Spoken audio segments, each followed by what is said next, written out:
मित्रों, एक बार पुनः Narayan classes biology for neat and other exam में आपका हार्दिक स्वागत है। पिछली वीडियो में कक्षा 10 के लिए हम लोगों ने पढ़ा था जनन, जीव जनन कैसे करते हैं। उसमें दो प्रकार हमने पढ़े थे, अलैंगिक जनन और लैंगिक जनन। आज के वीडियो में हम लोग पढ़ेंगे मानव में लैंगिक जनन, सेक्सुअल रिप्रोडक्शन इन मैन। मानव में लैंगिक जनन होता है। जैसे जैसे किसी भी बच्चे की आयु बढ़ती है, हमारे शरीर में कुछ परिवर्तन होते हैं और ये जो परिवर्तन हैं, उन परिवर्तनों में कुछ परिवर्तन ऐसे होते हैं जो लड़के और लड़कियों में समान होते हैं, एक जैसे होते हैं। जैसे उनकी कांख और जननांगी क्षेत्रों में बाल निकलते हैं, हाथ, पैर और चेहरे पर महीन रोम या रोएं निकल आते हैं। त्वचा अक्सर तेलीय हो जाती है, ऑयली हो जाती है। कभी कभी चेहरे पर मुहासे भी निकल आते हैं। मुहासे चेहरे पे छोटे छोटे दाने होते हैं।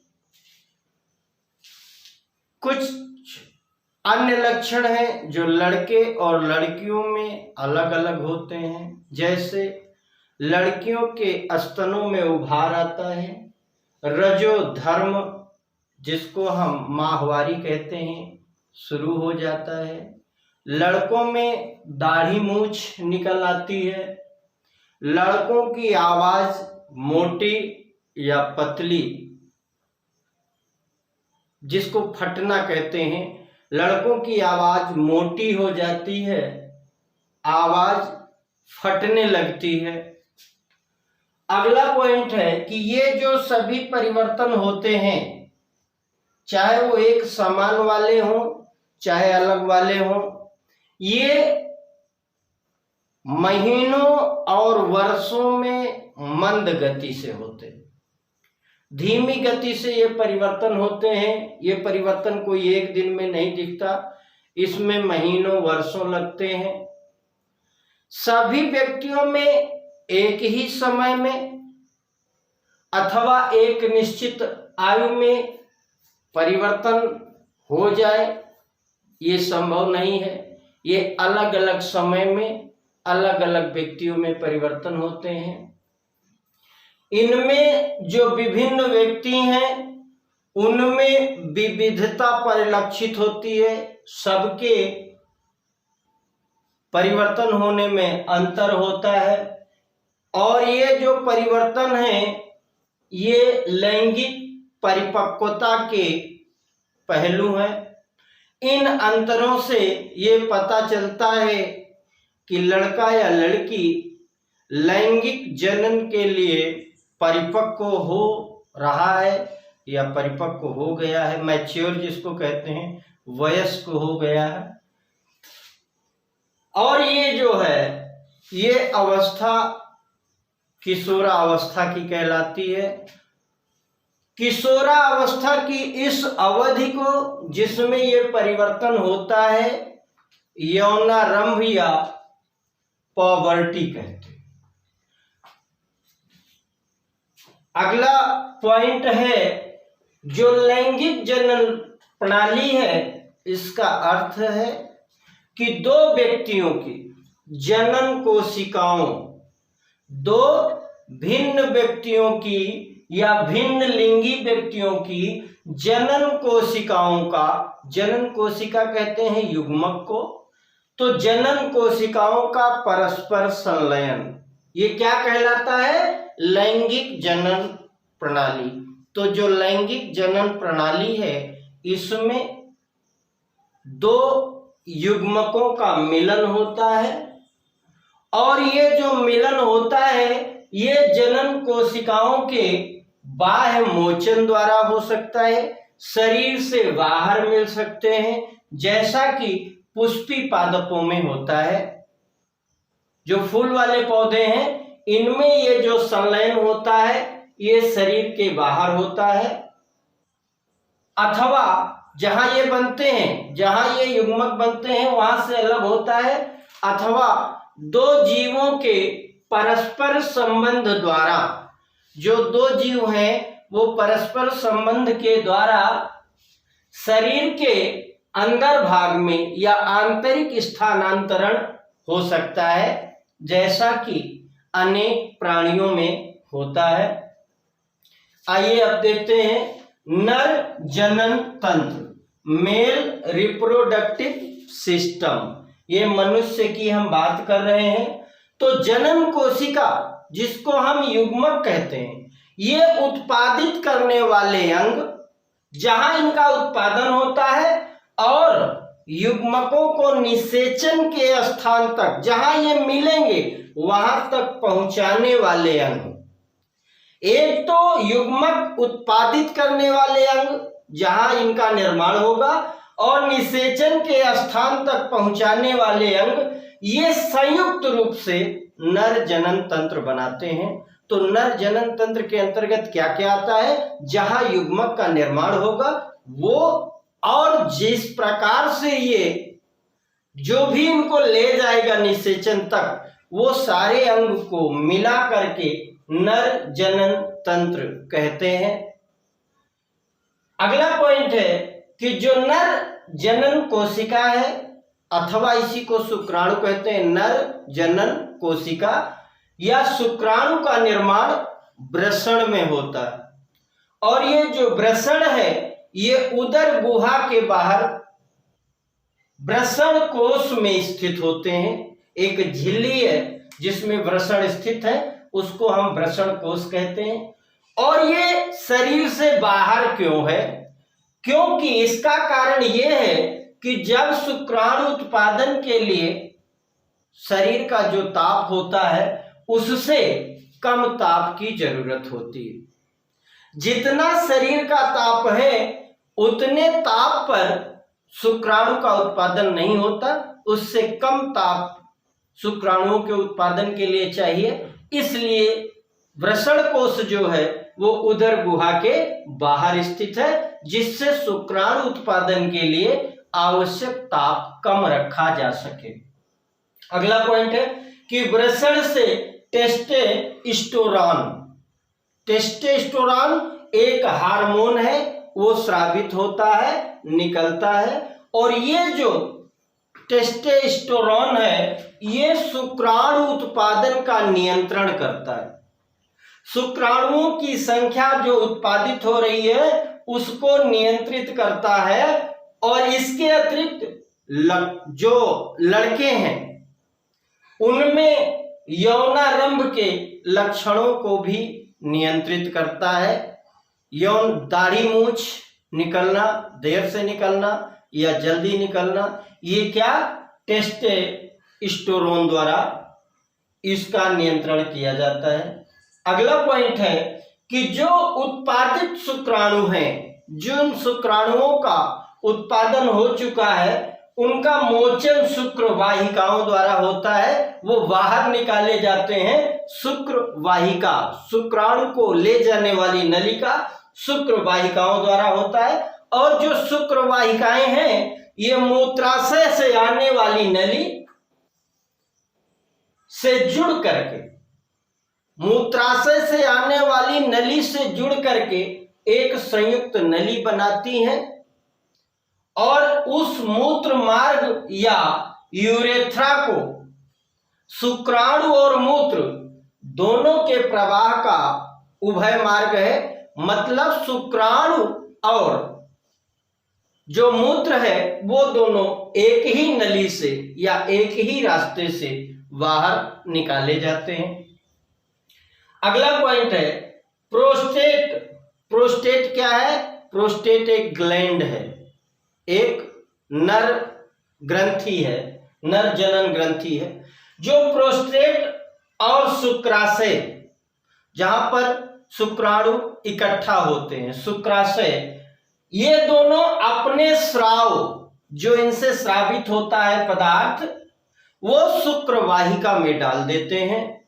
और शुक्रवाहिका में क्या है, शुक्राणु जा रहे हैं, जिससे शुक्राणु एक तरल माध्यम में आ जाता है। जब ये अपने स्राव जो है शुक्रवाहिका में डाल देंगे तो शुक्राणु जो है वो एक तरल माध्यम में आ जाते हैं, और तरल माध्यम में आने के कारण इनका स्थानांतरण सरलता से हो जाता है, एक स्थान से दूसरे स्थान तक चले जाते हैं। इसी के साथ ये जो स्राव है ये शुक्राणुओं को पोषण भी प्रदान करता है। शुक्राणुओं को ऊर्जा के लिए पोषण की आवश्यकता होती है, और वो पोषण भी ये स्राव प्रदान करता है। निकलता कहाँ है, प्रोस्टेट या शुक्राशय से। अगला पॉइंट है कि जो शुक्राणु है वो सूक्ष्म संरचनाएं हैं, बहुत छोटी संरचनाएं हैं, सूक्ष्मदर्शीय संरचनाएं कह सकते हैं। इनको बिना सूक्ष्मदर्शी की सहायता से देखा नहीं जा सकता। इनमें मुख्यतः आनुवंशिक पदार्थ होता है। आनुवंशिक पदार्थ वो है जो एक पीढ़ी से अगली पीढ़ी में जाता है। तो शुक्राणु जो है वो सूक्ष्म रचनाएं हैं जो आनुवंशिक पदार्थ जिनमें होता है, और वो शुक्राणुओं में एक शीर्ष, एक बीच का धड़ और नीचे की पूंछ होती है। तो एक लंबी पूंछ भी होती है, और ये पूंछ जो है हिलती है, जो इन्हें मादा जनन कोशिका की ओर तैरने में सहायता करती है। पूंछ जितनी हिलती है उतना ये आगे बढ़ते जाते हैं। अगला पॉइंट है मादा जनन तंत्र, जिसको हम कहते हैं फीमेल रिप्रोडक्टिव सिस्टम। जो मादा जनन कोशिकाओं अथवा इसी को कहते हैं अंड कोशिका, मादा जनन कोशिकाओं अथवा अंड कोशिका, एग सेल का निर्माण अंडाशय में होता है। और जो अंडाशय है ये कुछ हार्मोन्स भी स्रावित करता है। अंडाशय से जो हार्मोन्स स्रावित होते हैं उसको एस्ट्रोजेंस कहते हैं। अगला पॉइंट है कि लड़की के जन्म के समय ही, जब लड़की मां के गर्भ में होती है, अंडाशय का निर्माण होता है, उसी समय अंड का भी निर्माण होता है। तो इसी को देख रहे हैं कि लड़की के जन्म के समय ही अंडाशय में हजारों की संख्या में अपरिपक्व अंड होते हैं, अमैच्योर जिसको बोलते हैं, परिपक्व नहीं, अपरिपक्व अंड होते हैं।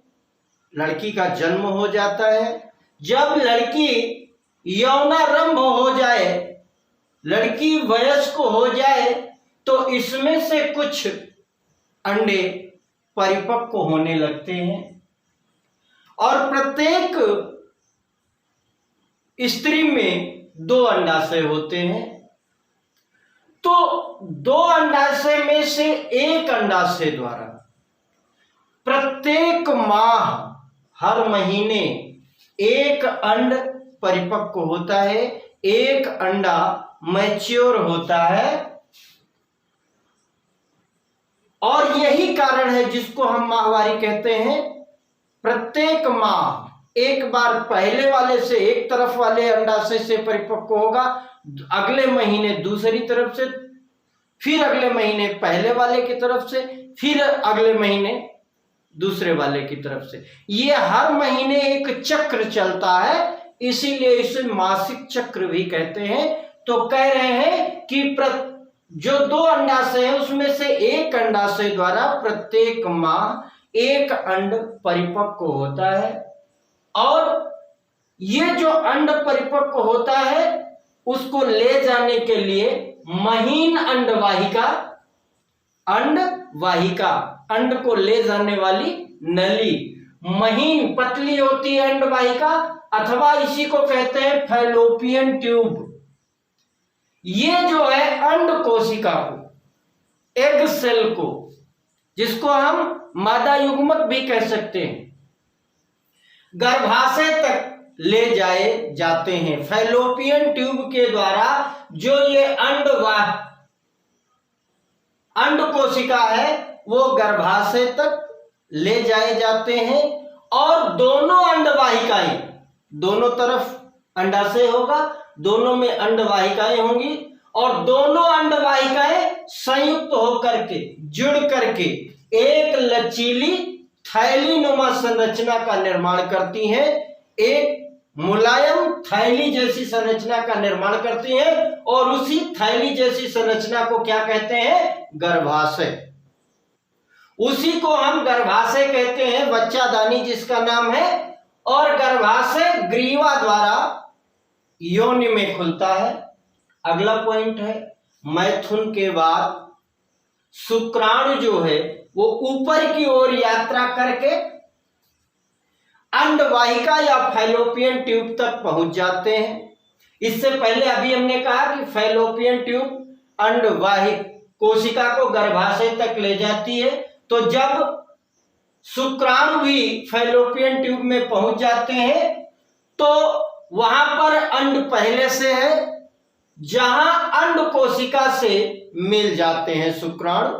तो अंडवाहिका जिसको हमने फैलोपियन ट्यूब कहा, ये वो स्थान है जहां अंड कोशिका से शुक्राणु मिलते हैं और जब ये मिलते हैं तो ये क्रिया निषेचन या फर्टिलाइजेशन कहलाती है। और निषेचन के बाद एक कोशिका बनती है जो अंड कोशिका और शुक्राणु से मिलकर बनी है, जिसको हम युग्मनज या जाइगोट कहते हैं। निषेचन की परिभाषा कभी कभी पूछ ली जाती है कि निषेचन किसे कहते हैं, तो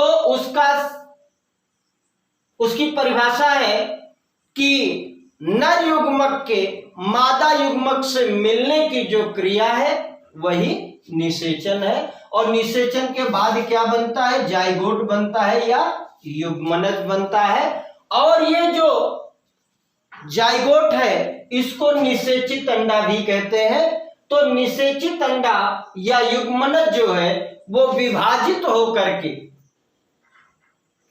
कोशिकाओं की गेंद जैसी संरचना बनाता है।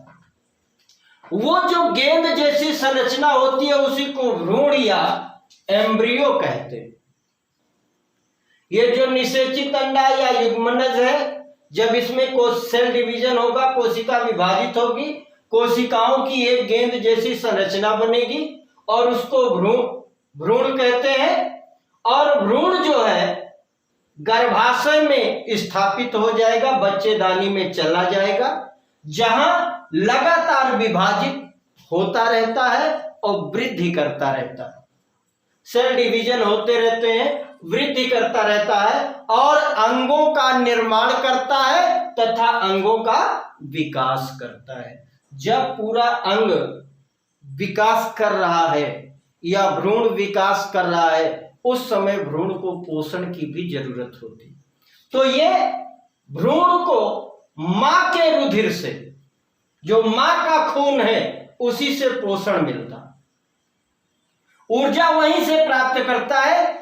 इसके लिए एक विशेष संरचना होती है जिसे आंवल या प्लेसेंटा कहते हैं।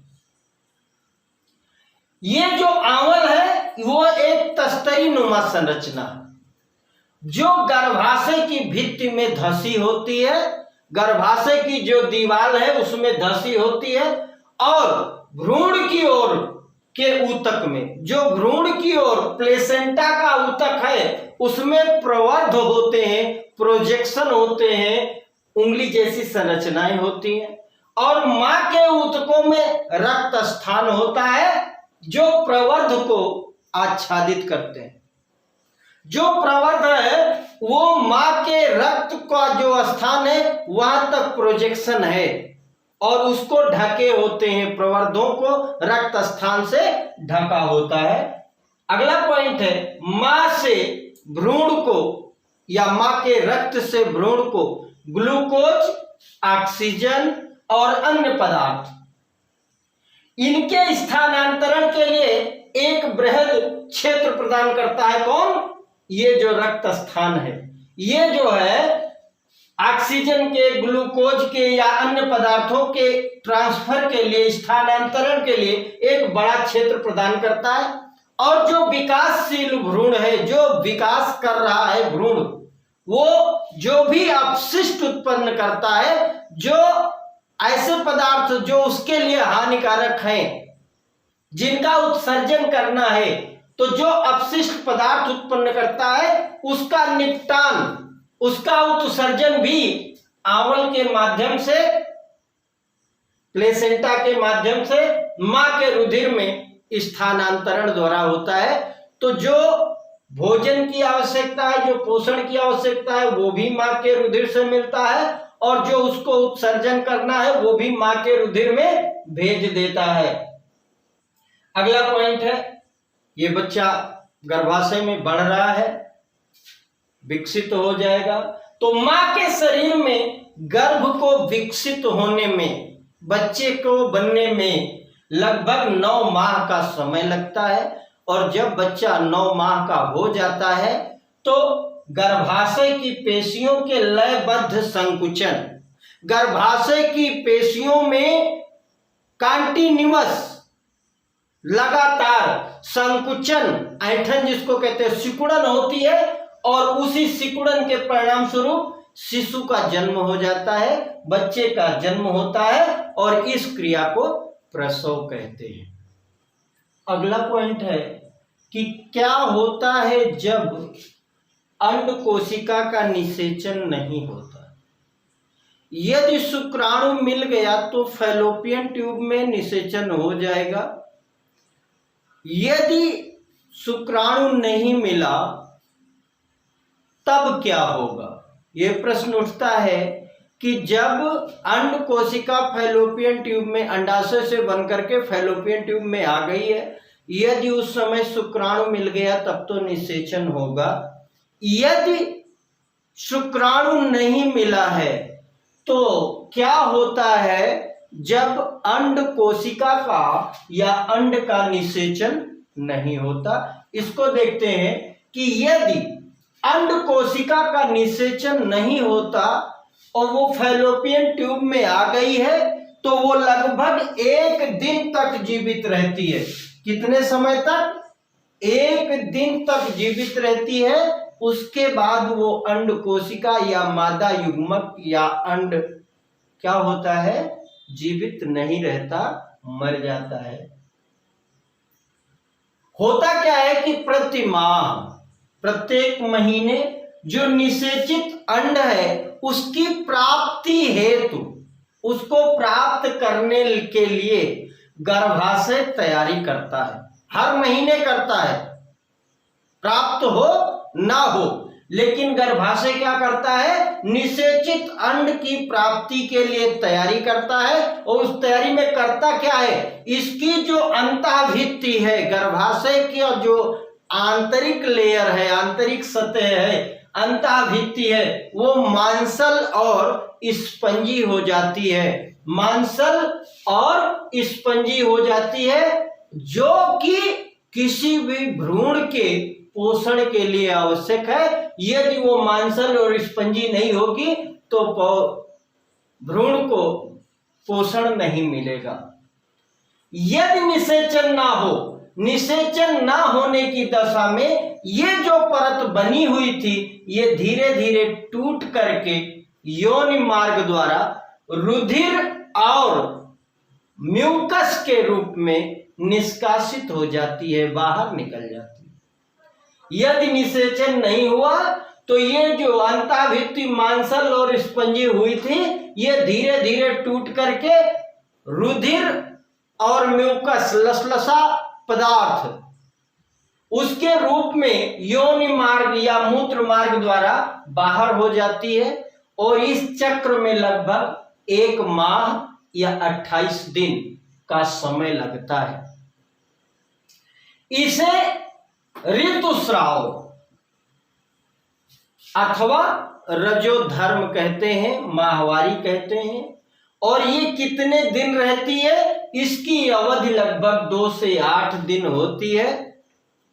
मित्रों, यदि वीडियो अच्छा लगा हो तो इसको पढ़िए, लाइक करिए, कमेंट करिए, चैनल सब्सक्राइब नहीं किया है तो सब्सक्राइब करिए, अपने मित्रों तक भी इस चैनल को पहुंचाइए जिससे वो भी इसका लाभ उठा सकें। मिलते हैं अगली वीडियो में, तब तक के लिए धन्यवाद।